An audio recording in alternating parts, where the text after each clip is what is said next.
আজকে বানিয়ে নিব এগ কারি। এট ফার্স্ট এগগুলো ফুল বয়েলড করে নেব আর ছড়িয়ে দিব সামান্য একটু লবণ।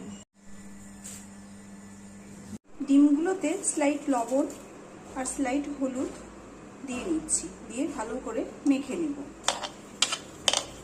ডিমগুলো ভেজে নেওয়ার জন্য কড়াই অ্যাড করছি সরিষার তেল।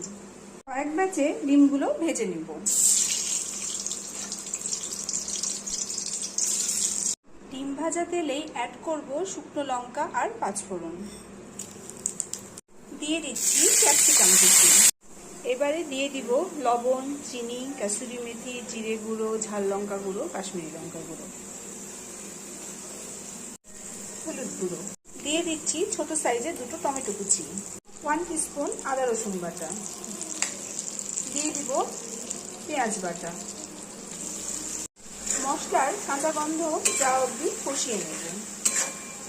এখানে নিয়েছি বয়েলড 4টে আলু, আর এই আলুগুলো আমি একটু হাতের সাহায্যে ভেঙে নেব ছোট ছোট করে।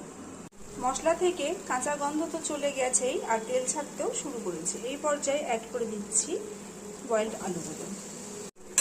আলুগুলো মশলার সাথে মিনিট 2-3 মতো কষিয়ে নেব। অ্যাড করে দিচ্ছি ঝোলের জন্য জল। ঝোলে ফুট চলে আসার পরে একে একে ডিমগুলো সব এবারে অ্যাড করে দিচ্ছি। অলমোস্ট ডান আমার এগ কারি, আর উপর থেকে ছড়িয়ে দিচ্ছি গুঁড়ো গরম মশলা। গ্যাসের ফ্লেমটা বন্ধ করে ভালোভাবে মিশিয়ে নেব। এই এগ কারিটা ভাত, রুটি, লুচি, পরোটা সব কিছুর সাথেই বেশ ভালো যায়। আপনারা ট্রাই করে দেখতে পারেন, ভীষণই ইয়াম্মি হয় খেতে। আজ এ পর্যন্তই। বাই সবাইকে। সুস্থ থাকবেন, ভালো থাকবেন। দেখা হবে আর একটা নতুন ভিডিও নিয়ে।